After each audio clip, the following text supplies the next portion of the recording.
Arkansas. His slave master found him and brought him back, but he never saw his mother again. He was sickly as a child, so he wasn't able to do a lot of work in the fields. So he was just responsible for a lot of household chores. And through this, he was interested in plants, gardening, and he had a knack for making sick plants better. His owner, Moses and Susan Carver, Susan started educating George at a young age. And he attended high school and got a degree in his 20s from a high school here in Kansas, Minneapolis. He received a bachelor's degree in agricultural science in 1894, a master's of science degree in 1896 from Iowa State Agricultural College, which is now known as Iowa State University. Their first black student, first black educator at their university. Invited in 1896 by Booker T. Washington to oversee the agricultural department at Tuskegee Institute, which is now, of course, Tuskegee University. And at the time, Southern farmers relied heavily on cotton and tobacco. Cotton and tobacco was very hard on the soil, and most of the land was on its way to being depleted at the time he went to Tuskegee. So he encouraged crop rotation. He encouraged the planting of soybeans, peanuts, and sweet potatoes as a way to reintroduce nutrients into the ground. And since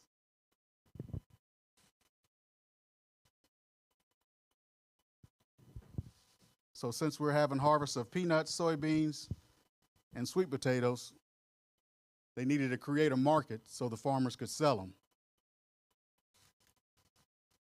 And to ensure there was a market, that's when he went to work in his lab. Of course, started creating uses, created over 325 uses for peanuts, 108 applications for sweet potatoes, 75 products made from pecans. Some examples: flour, ink, dyes, plastics, soap, cosmetics, wood stains, cooking oils, medicinal oils, just to name a few. Beyond his research, Carver was a visionary educator. He traveled to rural farms in what he called his Jessup wagon, which brought different ideas. He went out to the farms and taught the farmers at that time how to plant, how to raise, new modern farming techniques. He was a man of deep faith, believing his work was a way to serve God and humanity. Some of his honors and awards: Spiggarn Medal, NAACP, 1923. Fellow of the Royal Society of Arts, London, 1916. Black Leonardo by Time Magazine, 1941. George Washington Carver National Monument, first African American to have a monument. 50-cent coin, the U.S. commemorative coin, 1953, was on 2 U.S. postage stamps, 1947 and 1998. Founded the George Washington Carver Foundation in 1940, and before he died, donated his life savings to his foundation, which was $60,000 in those days, which is equivalent to $1.3 million today. There's so much information on George Washington Carver. He turned down some of the stuff I can remember reading. He turned down a salary of $100,000 a year, and he was invited to Henry Ford was a good friend of his. Benjamin Franklin invited him to help him in his work. He declined. Benjamin offered him $100,000. He declined. He never patented. He patented very few of his inventions because he was wanting to help the world. So, thank you.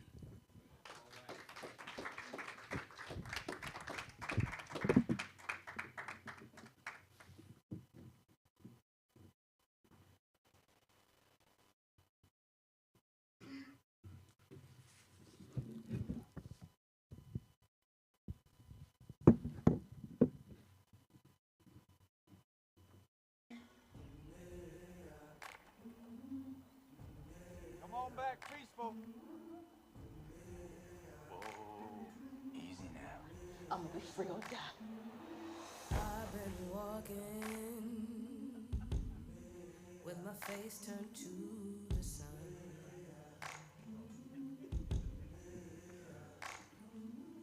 Weight on my shoulders, a bullet in my gun.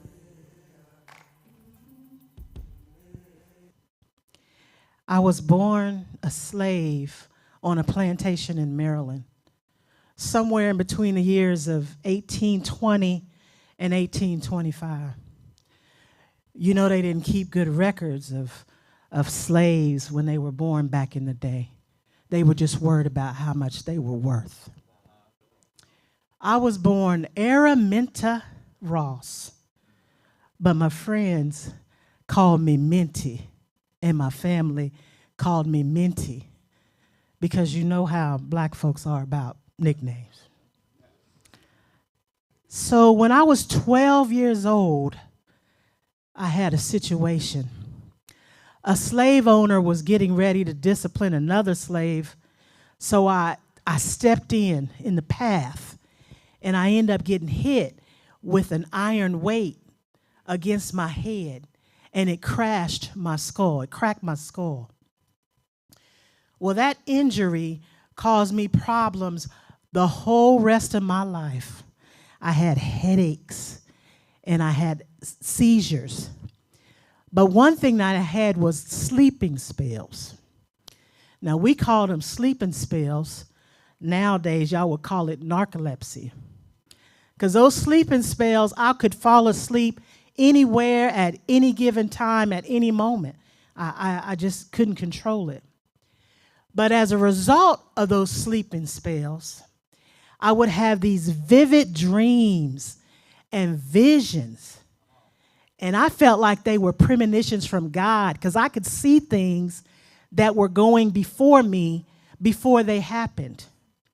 And so because of those premonitions, which I believe were God-given premonitions, that dictated the path of which I was to travel for the rest of my life. So when I was 22 years old, I got married. I married John Tubman, and he was a free man. He wasn't a slave like me. He was free. So he couldn't live with me on the plantation, but we was married. And because I was grown and married now, I changed my name from Minty to Harriet because I felt like that was more grown up. Okay, so I'm now Harriet. I'm not Minty anymore, even though, my folks still call me Minty. Well, like I said, John was free, and he couldn't live with me on the plantation, but we did have dreams of getting to the north so I could be free too. So that was always in my vision, was to get to the north to be free with my husband. So it took us 5 years. I was married for 5 years before I finally escaped. Well, the problem was I had to leave immediately based on a situation, so John was not with me when I left. But I did get to leave. I ran and I ran and I ran. So it took me, I had to travel 91 miles to get from Maryland, where I was, to Philadelphia, to the north, to freedom, okay? So back to those sleeping spells as to how dangerous things were. Y'all don't forget, I could fall asleep at any given time. And I was a high-profile slave because I was strong and I was sturdy, and my master wanted me back under all costs. So he sent many, many people to look for me. But God gave me the premonition just to follow the North Star, and I will get you to that promised land. And that's exactly what I did, despite the 91 miles. And see, y'all think 91 miles in a car, you could get there in an hour and a half. Some of y'all can get there in an hour. But when you're walking and you're hiding and it's treacherous and you don't really know where you're going and you're a black and you're a slave, 91 miles is a lifetime to get to. So when I finally got to freedom, I had to look at my hands and say, these hands are free now, to see if I felt different. Does the grass look different? Are the trees taller? And I believed that everything looked brand new and that I had made it to heaven when I got to Philadelphia, to freedom. Well, I was in Philadelphia for a number of years, and I worked as a maid there. And there were people that helped me. I became an abolitionist. And that was just a person that helped other people get to freedom, get their rights, those kind of things. But one thing on my mind all the time was my family is still back in Maryland. They're still slaves. I've got to get to my family to get them out, to get to what I've got, to this freedom. So despite all the critics who said I couldn't do it, I shouldn't do it, don't do it, you're going to get killed, they're going to find you, I traveled back to get my family. Keep in mind, I also traveled back to get my husband, but when I got back to get my husband thought I was dead. He had already remarried and started another life at that point, okay? But anyway, on these trips back to the South, it was called the Underground Railroad, as most of you guys may know. Well, we weren't underground, and there was no railroad, but what it was just a network of people that were designated or that had made themselves available to help slaves get to freedom. So that's what the Underground Railroad was. So because I made so many trips, 13 to be exact, I became a conductor in that Underground Railroad. And the people that I brought forth, which were like about 70, a large majority of them, my family, were the passengers on this Underground Railroad. And all the while I'm traveling, I'm following that North Star as I had been directed to by God. Because I did have the ability to bring so many people forth, they started calling me the Black Moses. Okay? They called me Black Moses. And that's what people knew me as through the Underground Railroad, was the Black Moses. Well, the Civil War came upon us. And during that time, I became a nurse in the Civil War. And that was because I had the ability to make remedies out of plants and different substances. So I was able to help soldiers heal and give them medicine for wounds, that kind of thing. So that was my role initially in the Civil War. But one thing that I might be known for is that I was the first woman, not just black woman, to actually command a raid in the Civil War. And what happened was, went back and told slaves, be prepared. We had militia, we had men there to allow them to come to freedom. And there was about 700 people that became free as a result of that. I died on March 13th, 1913, in a home called the Harriet Tubman Home for the Aged in Auburn, New York. My final words were, I go to prepare a place for you. I am Harriet Tubman.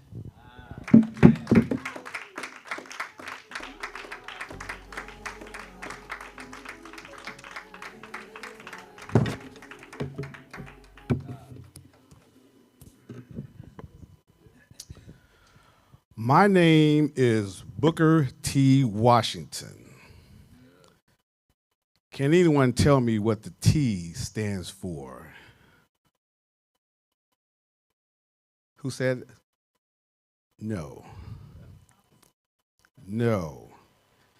Think of a name that black people name their kids now that you can't pronounce.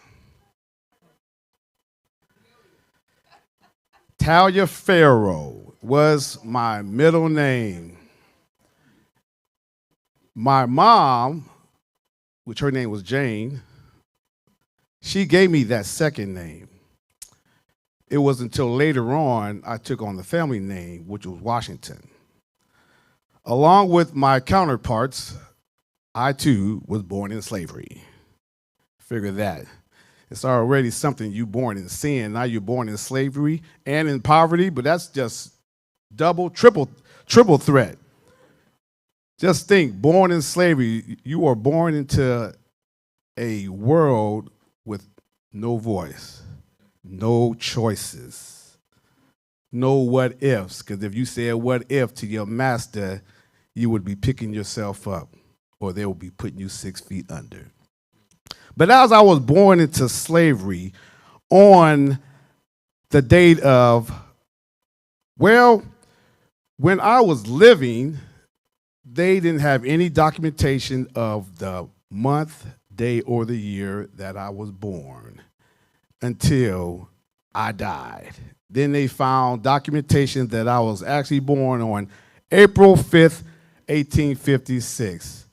How was I ever to be celebrated a birthday if I didn't even know when my birthday was?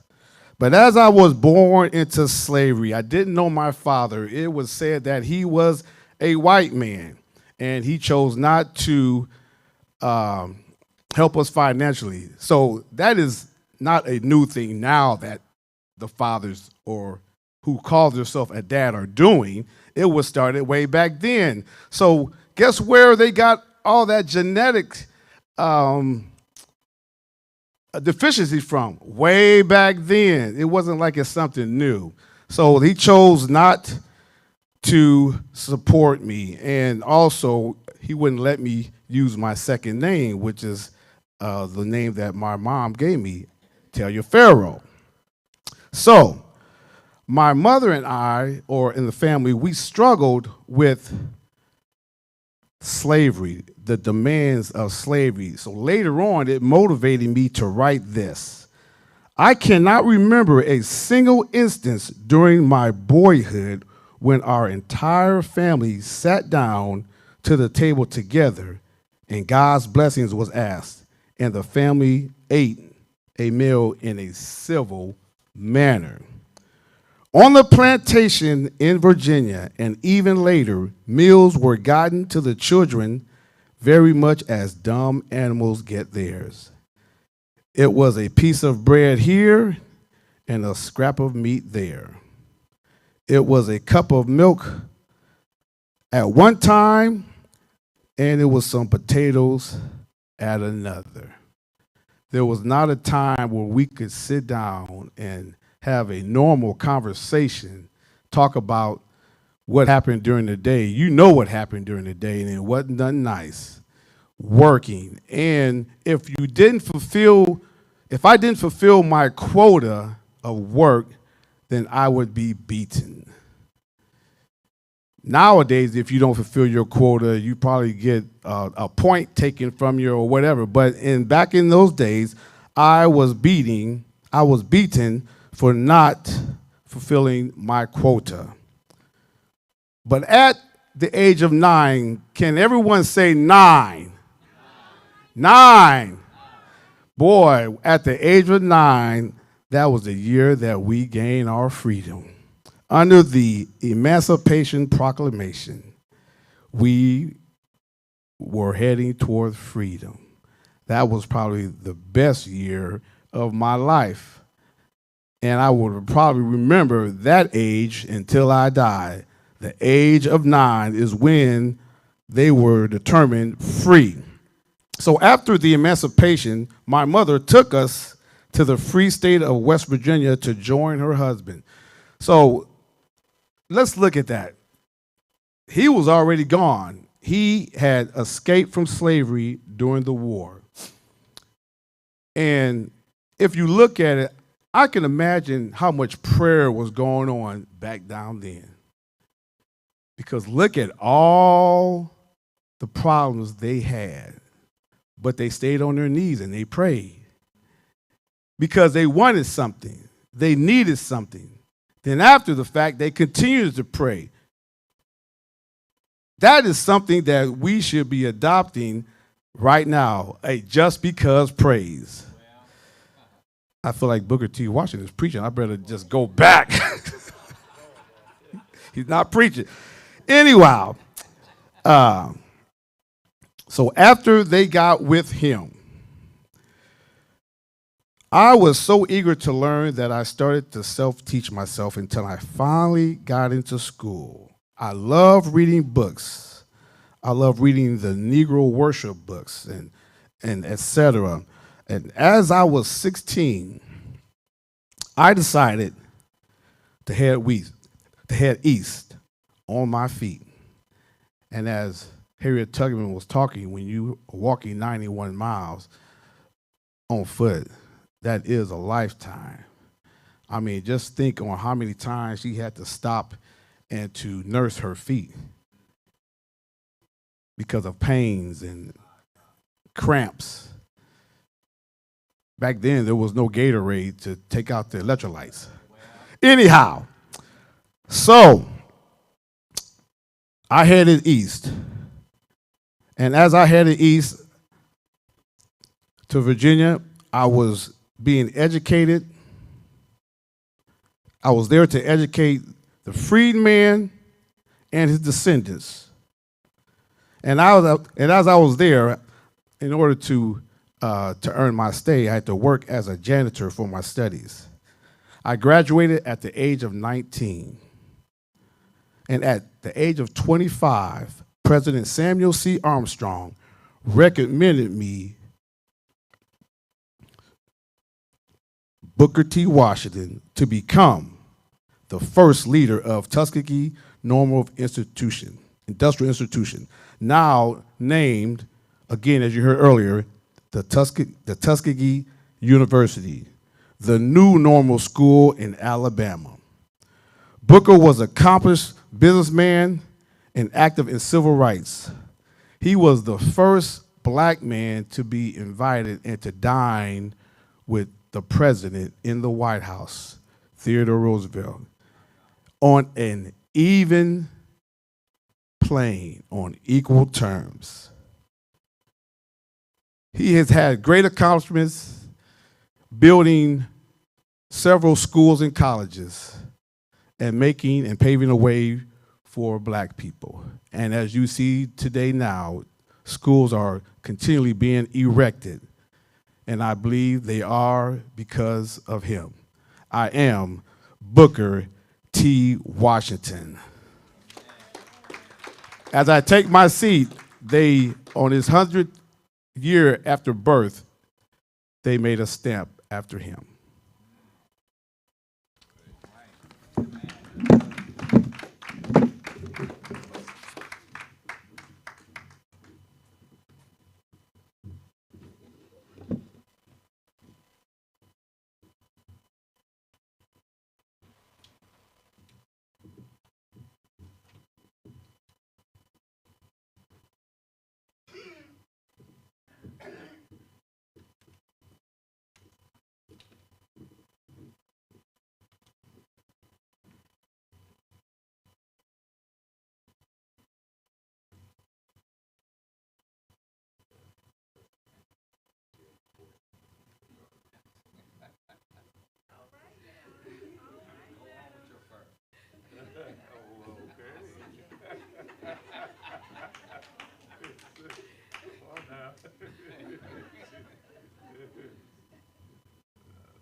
I was born Sarah Breedlove on December 23rd, 1867, in Delta, Louisiana.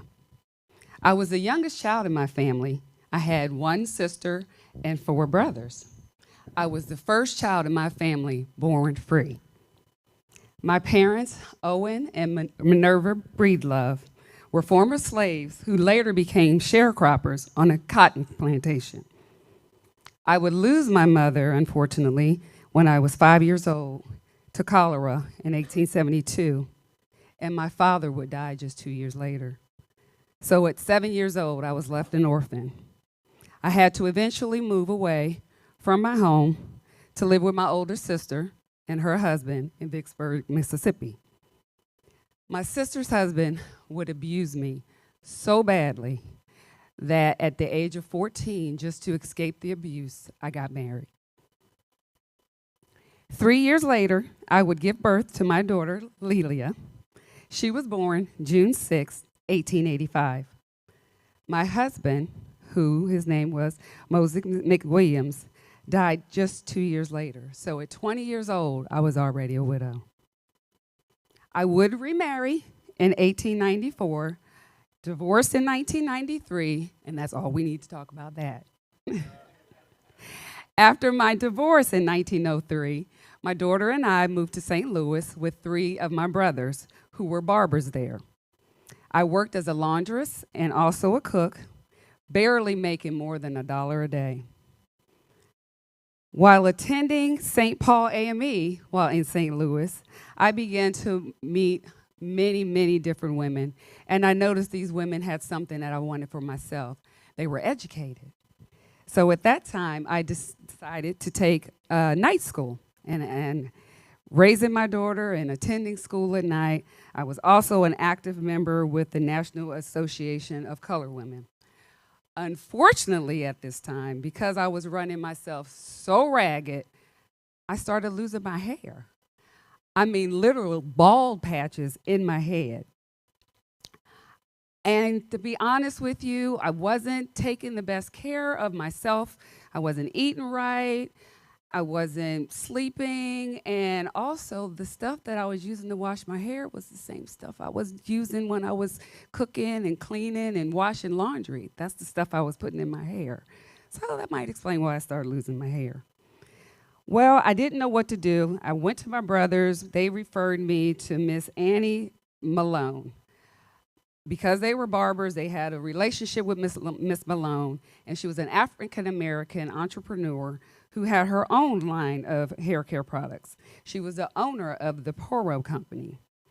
So I began working with her as an independent sales agent, and while working with her, I began to develop knowledge so I can maybe develop my own product line.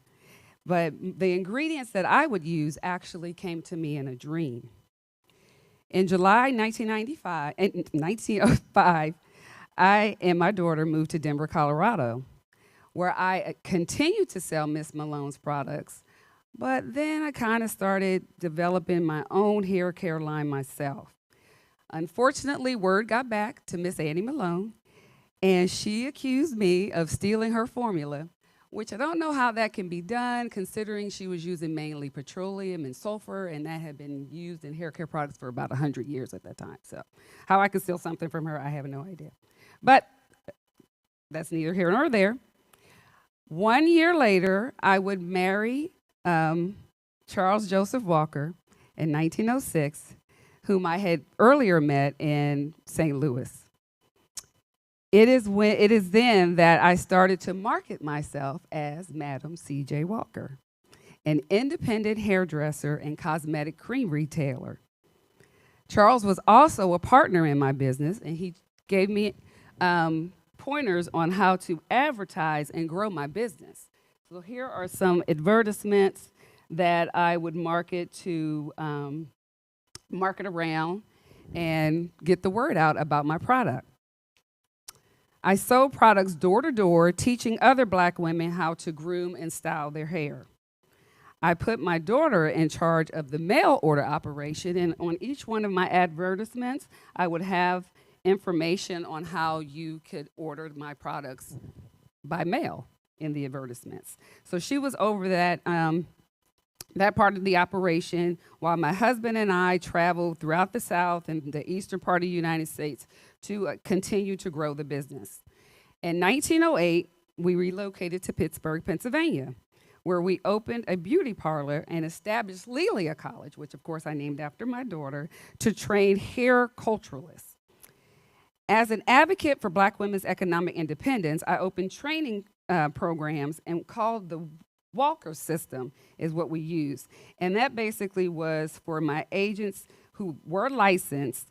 They would earn healthy commissions and kind of had an aggressive, not totally aggressive, but they had a good training in how to sell and market the business. And of course, they did this going door to door and getting good relationships with the people, getting good relationships with the people they were working with. After I closed my business in Denver, my daughter joined me in Pittsburgh. But in 1910, I established a new base in Indianapolis. Then Lelia would run the day-to-day operations in Pittsburgh, and she also persuaded me at that time to establish a business in New York City, in the Harlem neighborhood, which of course, as we know, is the center of the Black culture at that time. And I wouldn't do that until about 1913. In Indianapolis, I established the headquarters for my company, the Madam C.J. Walker Manufacturing Company. I would build this factory, and it would also have a salon, the beauty school, where I would train my sales agents, and later I would go on to add a laboratory to help with the research of the products that I was producing. I designed a method of grooming to promote hair growth and to condition the scalp through the use of my products. Here are some of the products that I have, and they are there in that picture. That's like my whole line. And I always made sure that my products would have my face on the cover so you knew whose product it was. So this was my curling fluid. I have a waving fluid. I have satin tress press lotion. We have satin tress cream press. We have satin tress shampoo. And we have hair conditioning cream. I just have another bottle of the shampoo here. And then we have the glossing and pressing oil. Now, the glossing and pressing oil was my most popular product. And I also had the straightening comb would be used along with this oil. Between 1911 and 1999, which was the height of my career, I employed several thousand women as sales agents. The company by 1917 had trained over 20,000 women And these women, of course, worked door to door in the United States and the Caribbean, offering walkers hair pomade and other products that were packaged. They demonstrated the products in homes and beauty salons because they needed a water source to show how the products worked. Of course, I showed you that I did advertise heavily throughout the United States, and I donated generously to the educational causes of Black charities, funding scholarships for women at Tuskegee Institute, and donating to the NAACP, the Black YMCA, and dozens of organizations that help shape Black history. I am often referred to as the first Black woman millionaire in America, but I will just say, I am a woman who came from cotton fields of the South. From there, I was promoted to a wash tub. From there, I was promoted to a kitchen cook. And from there, I promoted myself into business of manufacturing hair goods and preparation. I have built my own factory on my own ground. I am Madam C.J. Walker, and my story did not end with my death, May 25th, 1919. My legacy continues.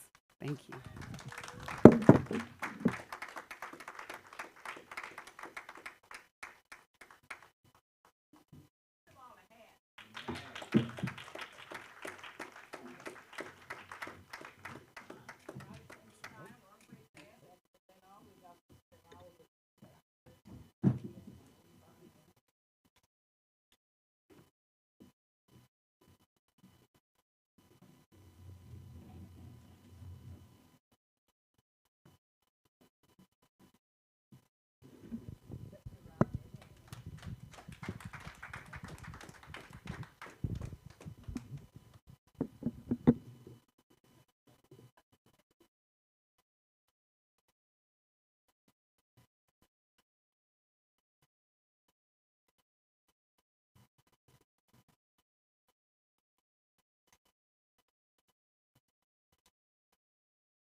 When that Pharaoh chariot comes, I'm gonna leave you. I'm bound for the promised land. I'm gonna leave you. I'm sorry, I'm gonna leave you. Farewell, oh farewell.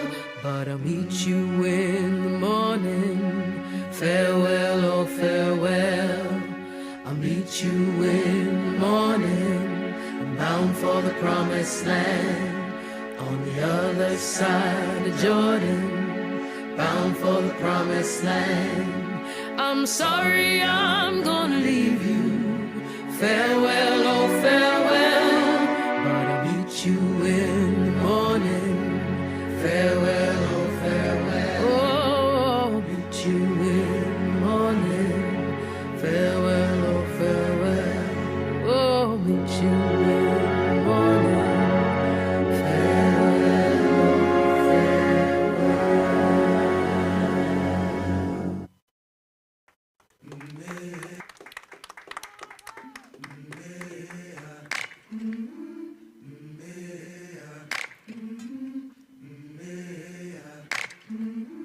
I've been walking with my face turned to the sun, weight on my shoulders, a bullet in my gun. Oh, I got eyes in the back of my head, just in case I have to run. I do what I can when I can, while I can for my people.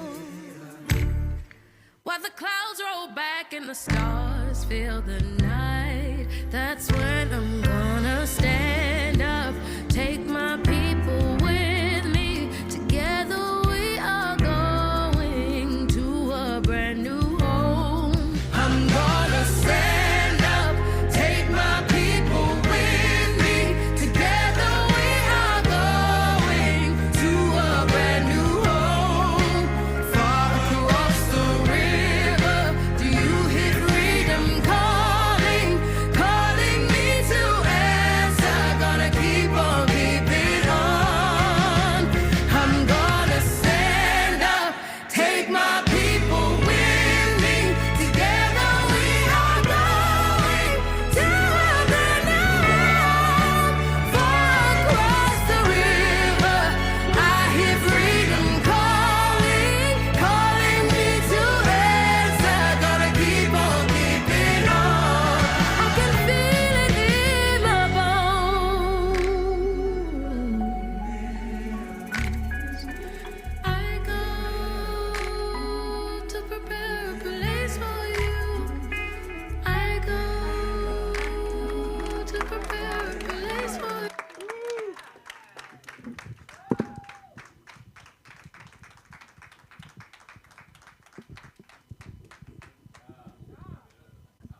give another hand praise to Riley. Good afternoon. We are incredibly blessed to have Miss Marie Carter as our speaker this morning. I'm going to read her bio, and then we'll be in the hands of her. Though she calls Topeka home since 1977, Marie Carter was born in Washington, D.C., and grew up as a military brat with her 11 brothers and sisters. Though she had the privilege of experiencing life outside the United States, living and going to school in Germany, it has also allowed her to acknowledge and appreciate the differences in others. There was also an understanding with our parents. Discrimination will not be tolerated in our household. Even still, my father, mother, and siblings all experienced that behavior from others many times. Education was equally important, and it was made clear that teachers were to be respected and education taken seriously. Because of her background, it is easy to understand why she served as host mother to nearly 22 exchange students from all over the world: Germany, Spain, Argentina, Colombia, Japan, Turkey, Cameroon, New Guinea, Panama, Rwanda, and Austria. After graduating from Salina Central High in 1972, Marie went on to pursue her post-education at the University of Kansas, Rock Chalk. She graduated from Friends University with a bachelor's in organizational management and leadership, and later a master's of science in management. Marie worked for 31 years for Topeka Public Schools, ending her first retirement in 2017 with the district as certified personnel manager in human resources. Currently, she is the face of Topeka Public Schools, as she is the receptionist at the McKinley Burnett Administration Building. Not one to be dormant in retirement, Marie is an active member of the Minority Leadership Academy, Topeka chapter of the Links Incorporated, Sigma Gamma Rho Sorority Incorporated, NAACP, serves on the board for the NAACP, serves as an advisor for the NAACP Youth Council, number 4715, and has just been elected to serve 2 terms as the state chair of Education Committee for the NAACP.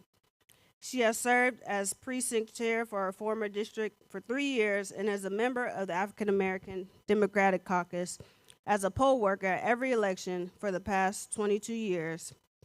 Proudly served as ambassador for United Way of Cauley Valley for 6 years, is a member of St. Matthew's Catholic Church 50 years, where she taught religious education classes for 11 years, served as a greeter and a member of the hospitality committee, and provides meal for funeral dinners.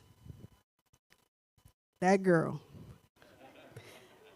A proud mother of 3, Nikki, Wayman, and Rachel, a grandmother of 5, and a great-grandmother of 7. She instills in them to put their faith first, family, and friends, to live the message of being kind, show grace, and be a blessing to everyone you meet. Gethsemane, can we give a warm welcome to Miss Marie Carter?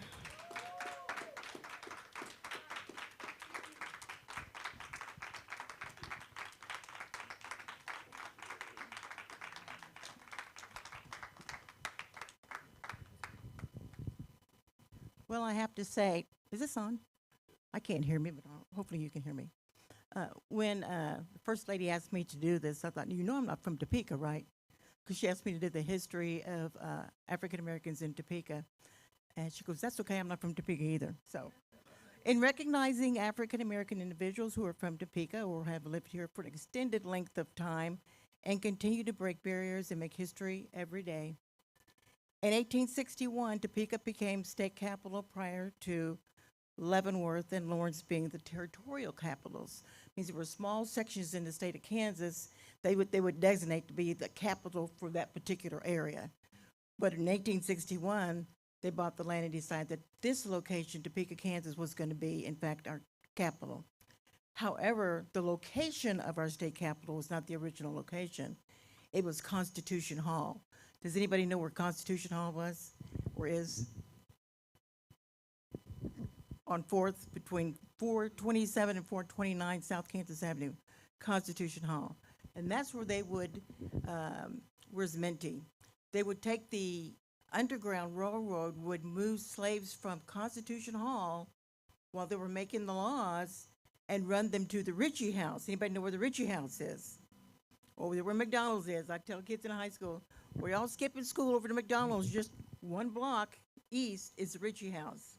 Okay, so you're eating the hamburgers over there. That's where the Ritchie House is. So let's move up a little bit further. 1950, McKinley Burnett, who was the president of the NAACP, Charles Scott, Drew Scott Charles, and Charles Bledsoe were attorneys in the Brown v. Board case. Plaintiffs in the case were primarily Oliver Brown, Linda Todd, Lena Carpenter, and Esther Brown. In 1954, 24 days from the day of my birth, I was born April 24th, to May 17th, where the U.S. Supreme Court Justice Earl Warren determined that separating children in schools was based on race was unconstitutional. In 1960, Esther Brown and Sarah Keyes continued to push for equality after the Brown v. Board decision. In 1970, now it's going to get close to where y'all start remembering people.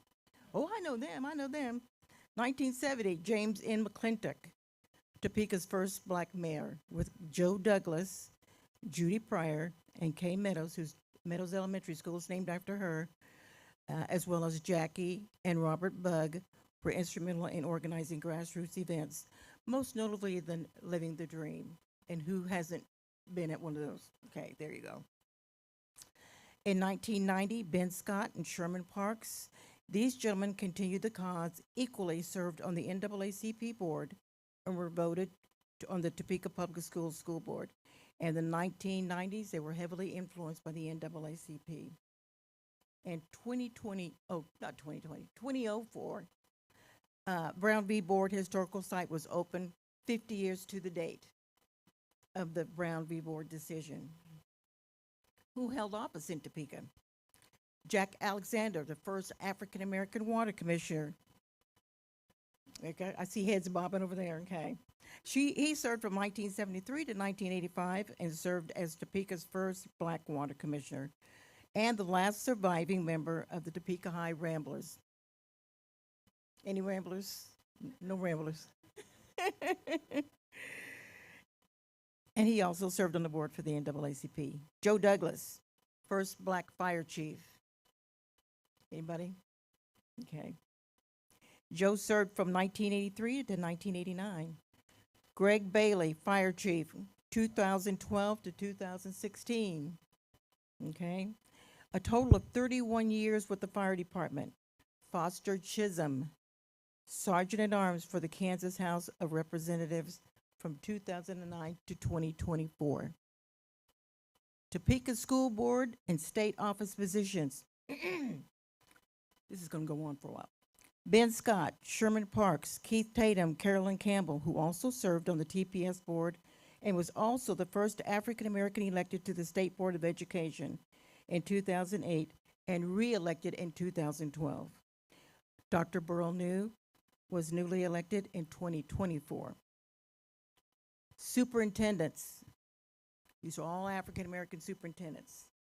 Dr. Marvin Edwards, 1985 to 1998, founded the Topeka School Foundation.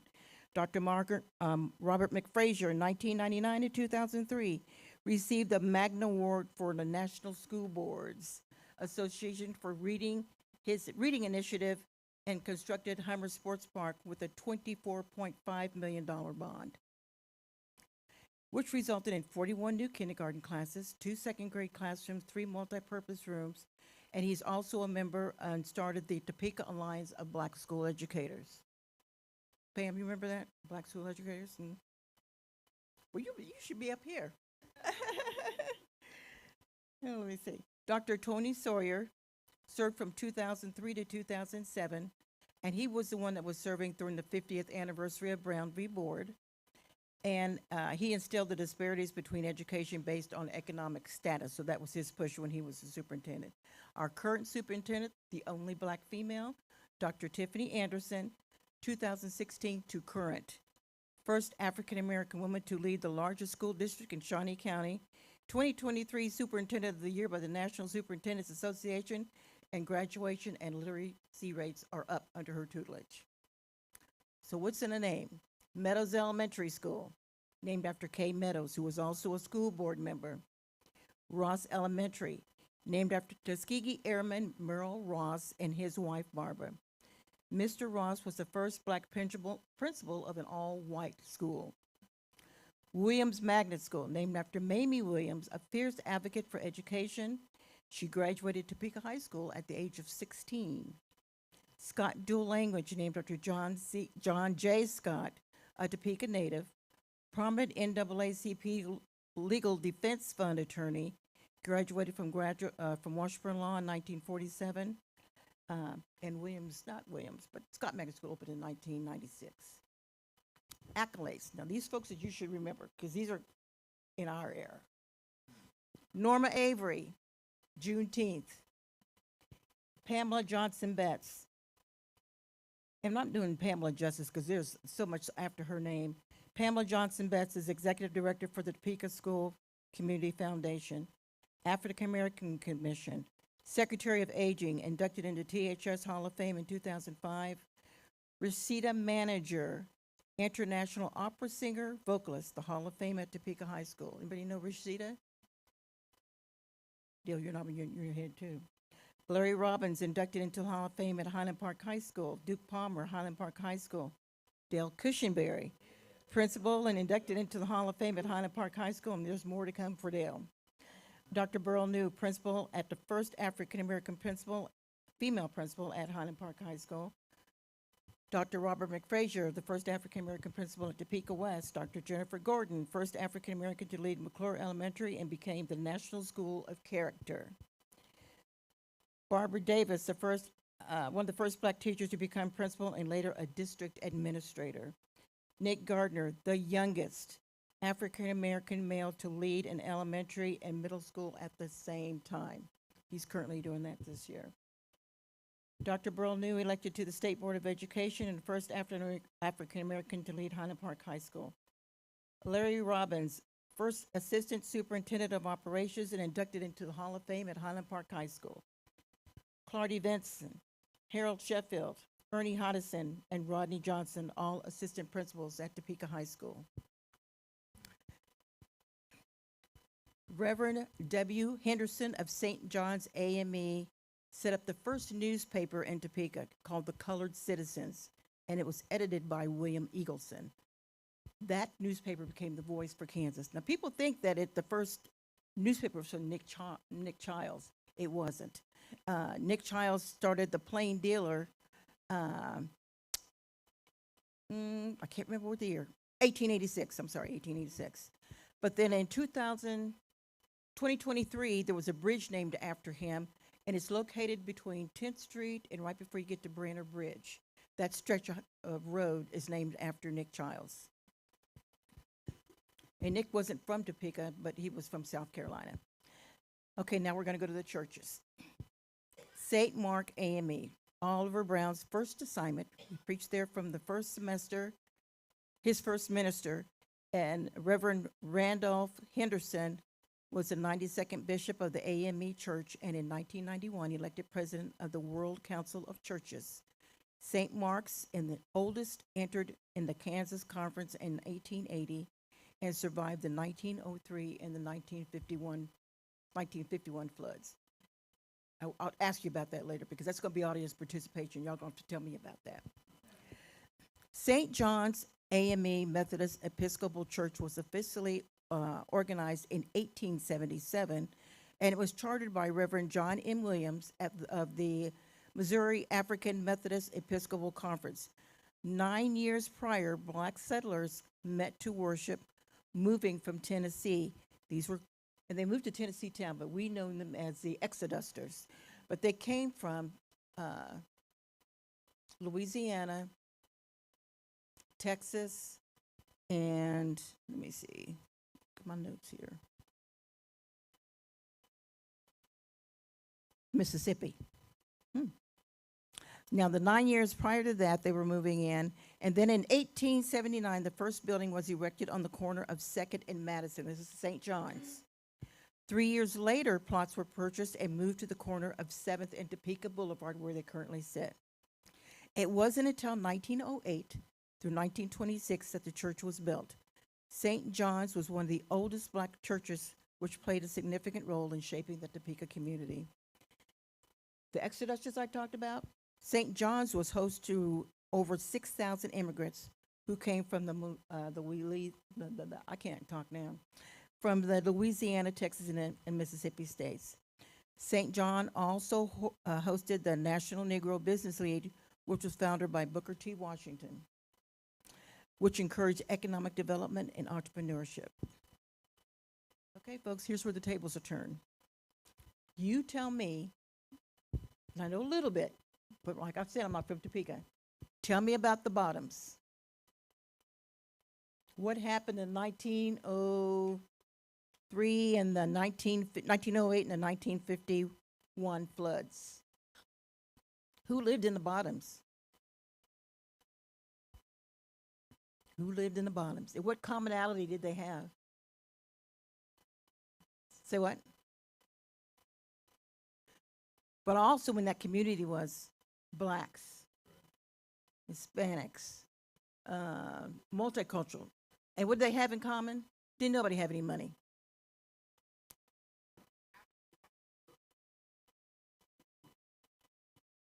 I couldn't hear.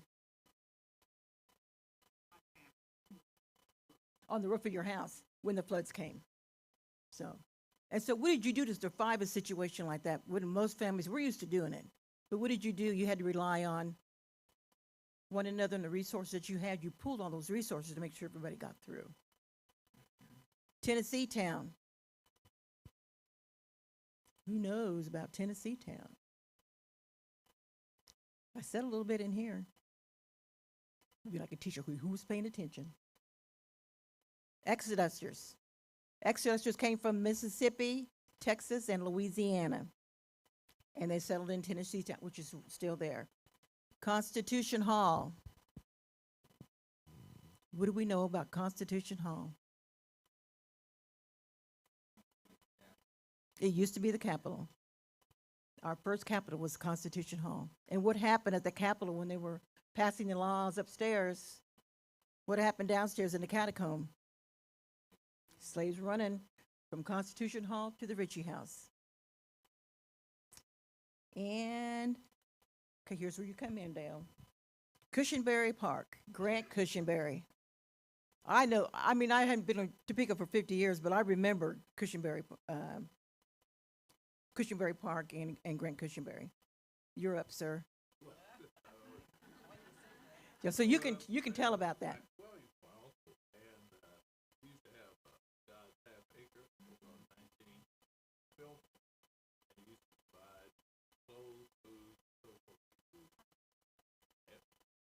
And watermelon. Somebody said watermelon. I remember where that was. Who said watermelon? But he used to provide just stuff for people. It was cooperative. Mike.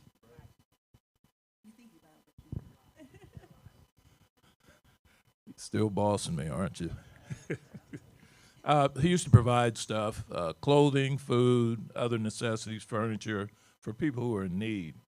My uncle was an interesting guy. He used to take kids to the circus. He just did a lot of things that people don't even know about that benefited people in Topeka.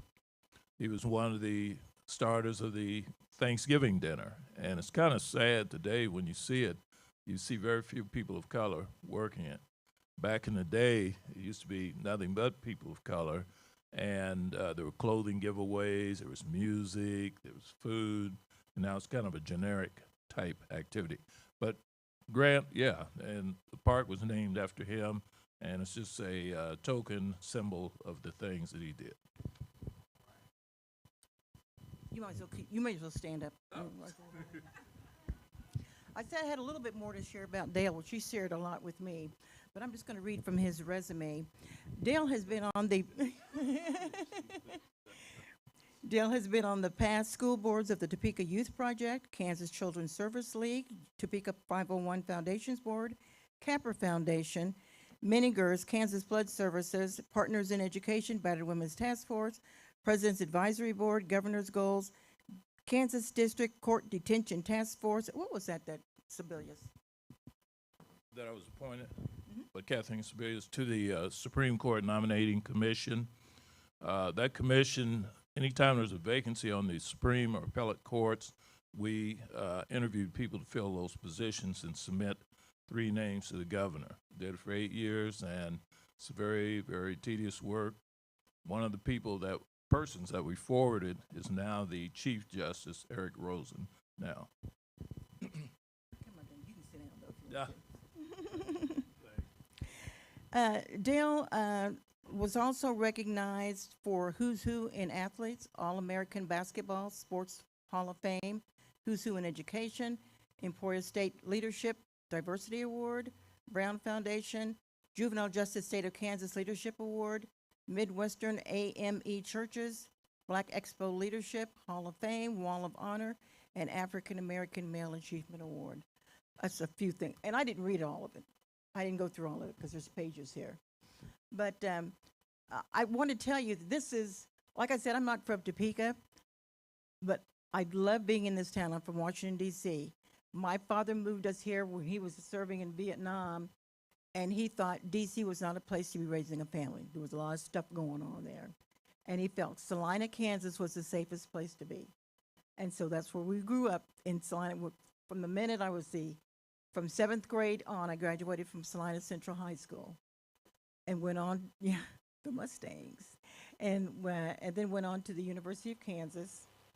And then from there, I went to Friends University and got my bachelor's. And then at the age of 50, I got my master's. So it's never too late to go back to school. But I'll tell you a story about the young people in there because there's a few of them in here. When I went to the University of Kansas, like he said, I had 11 brothers and sisters. And my father told us and had to come into Jesus talk with us, go to school, take care of business, and get out of there. It's an expensive vacation to be on. Well, I went up to KU, stayed up all night, paid bid-whiz, went to every frat party, went to class late, left early, or didn't go at all. Ended up with a 1.75 grade point average.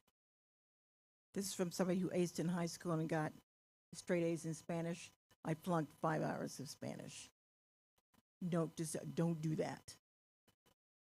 That was on my father's dime. So what took me so long to get through school was because he said he was going to cut us off if we didn't take care of business, and that's exactly what he did. So I had to go to summer school on my own dime. I had to go 2 extra years on my own dime. It took me longer. If I had paid attention to what I was supposed to do when he told me to do it, I'd have been okay. But a lesson learned the hard way. But out of my 11 brothers and sisters, I'm only one of 2 that graduated from college. Later, but I graduated from college. Thank you so much for inviting me. You guys have been wonderful.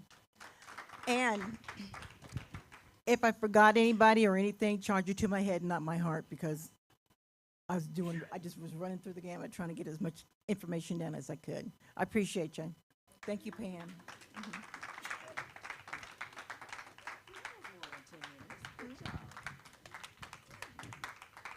Thank you, thank you, thank you. I enjoyed this. This was a good day. Everybody get your flag and your inventors. If not, raise your hand, Maisha, bring them to you. Bring them all, Maisha. Yeah, Sean, we're going to need that last song on there in just a minute. You have a Black History flag.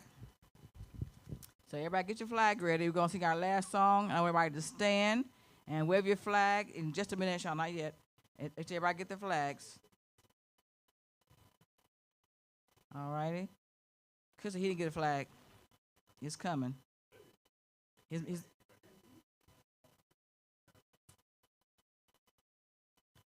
All righty. Are we ready? Everybody got that? But the cows need one as well. I tell you, Booker T. Washington tried to preach. He went to his natural calling. Everybody did a fantastic job. Give them all a hand. Madam C.J. Walker had all her props, had all this hair grease and stuff. I tell you, she just worked it. I love Tuskegee. On our Black College tour, I love Tuskegee. Oh my God. Lord, George Washington Carver. George Washington Carver. I tell you, anything but the peanut. I did a report on the peanut in elementary school. And I went to an all-black high school, Sumner High School. Yes, everybody get your flags. Let's stand, shine. You ready for the song? Got to have it up loud because it's our black national anthem. Follow the words, Pastor Barry. All 4 verses.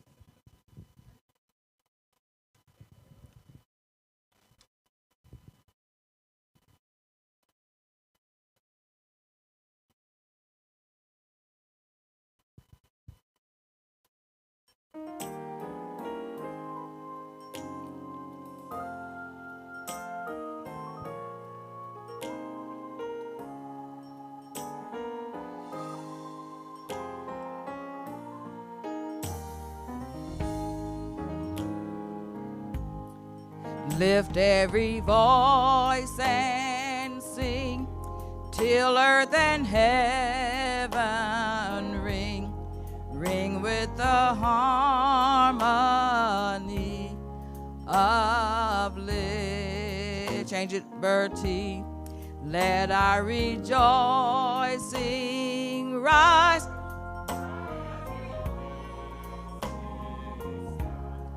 Let it resound loud as the rolling sea. Sing a song full of the faith that the dark past has taught us. Change it. Sing a song full of the hope that the present has brought us.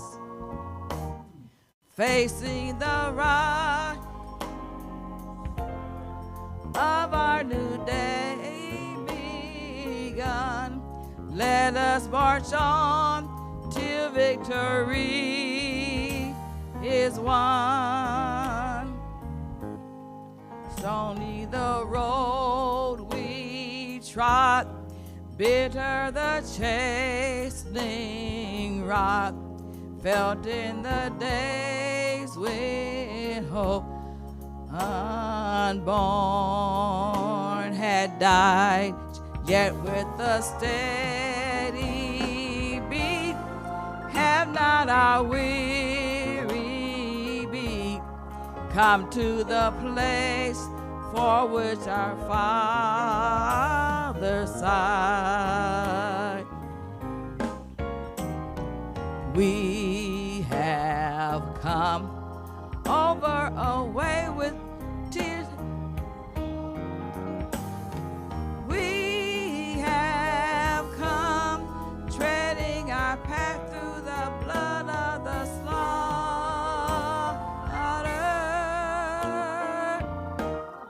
out of the gloomy past till we stand at last, where with the of our bright star is cast. God of our weary years, God of our silent tears, thou who hast brought us thus far, far on our way, change past the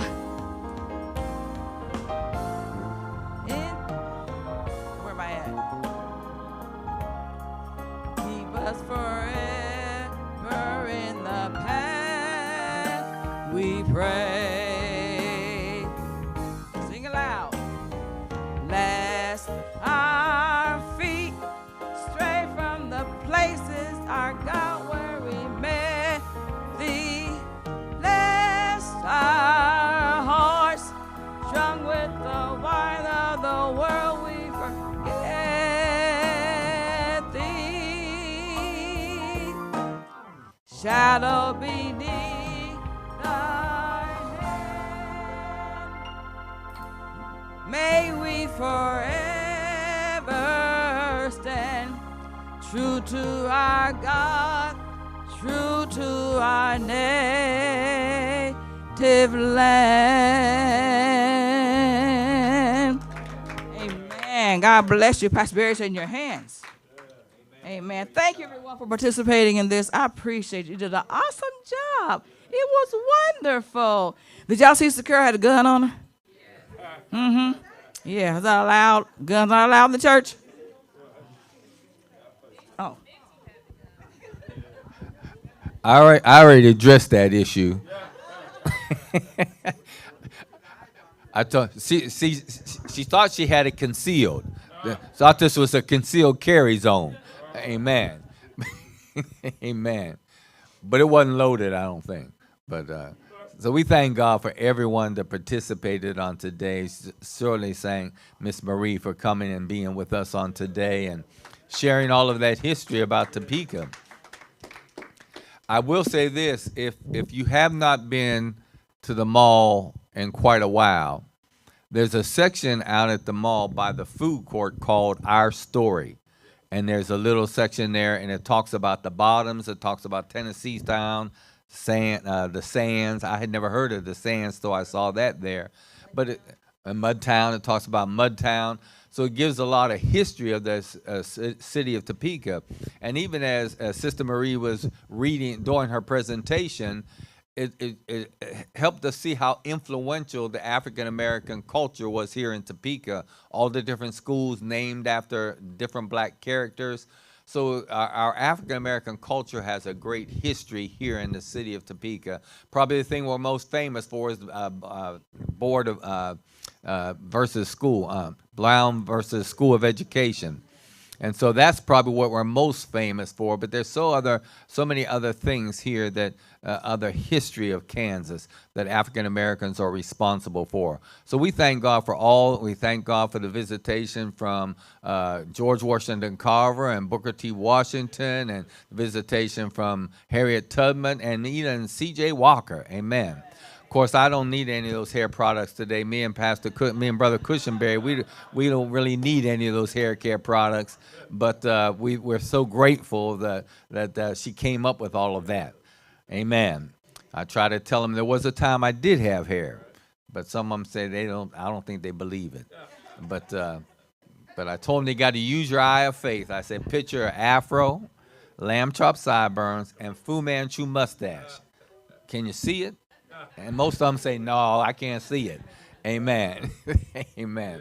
So we truly thank God. Thank you for Brother Cushionberry for being here with us on today. And yes. I'm done. I wanted to take the time to invite young people, middle school and high school. On March 20th, I'm taking NAACP youth to Leavenworth to look at the 6888 statue, Buffalo Soldiers, and to visit the William Allen Cultural Arts Center. It is free, does not cost you anything. We are not getting on a school bus. We are riding a tour bus. So it's there, and we are feeding you lunch, and I'm trying to figure out who I'm going to get the lunch from because I can't find a barbecue place in Leavenworth. So if anybody finds a place or know of a place, let me know. It does not cost you anything. And if those who remember, and I think, Miss Berry, you remember, you sent your, I'm sorry? The date is March 20th. That's a Friday, the last day of spring break. So they're not going to be missing any schools, but it's for middle school, high school. And Ms. Pam, if you remember, you sent your daughter on the trip. We went to Montgomery and to Black Wall Street. Right. Montgomery was 4 days. It did not cost them anything. We went to Black Wall Street. It did not cost them anything. And I don't want to charge anyone because I don't want anybody to come up and say, Miss Carter, we can't go because my family can't afford it.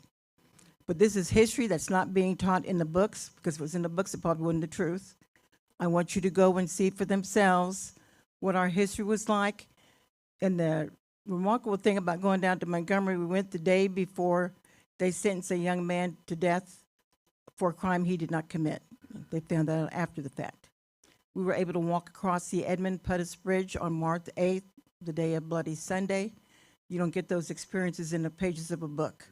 So anytime there's an opportunity, that comes up that I can get these kids on a bus somewhere so they can learn a little bit more about their history, I'm going to do it. I'm going to try really hard not to ever charge anybody. Okay? And that's it. So if you want to go, let me know. I got 11 seats left. All right.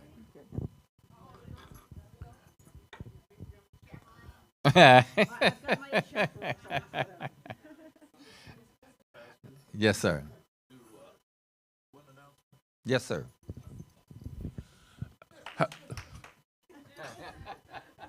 How many of you know what double V stands for? Back after World War I, World War II, blacks had an organization called Double V.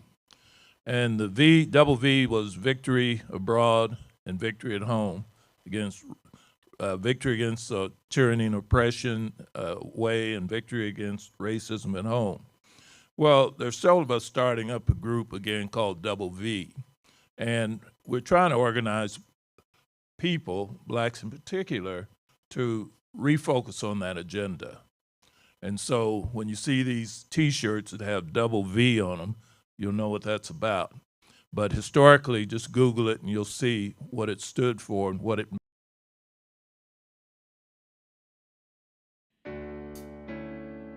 God bless you. This is Pastors Raymond and Pam Perry, just wanting to take this opportunity to thank you for joining us this Sunday. We thank you for your support, whether it be in person or maybe it's financial support, but we just thank you for all that you have done. With everything that's going on, we realize that there are numerous opportunities for you to tune into various services. And we just thank you for just taking the time to visit with us on today. We pray God's blessings upon you and continue to let the Lord use you in this last and evil day. And don't forget, on Thursday evenings at 6 o'clock, Pastor Barry is giving a thought for the week. It's every Thursday at 6 o'clock on Facebook Live. God bless you.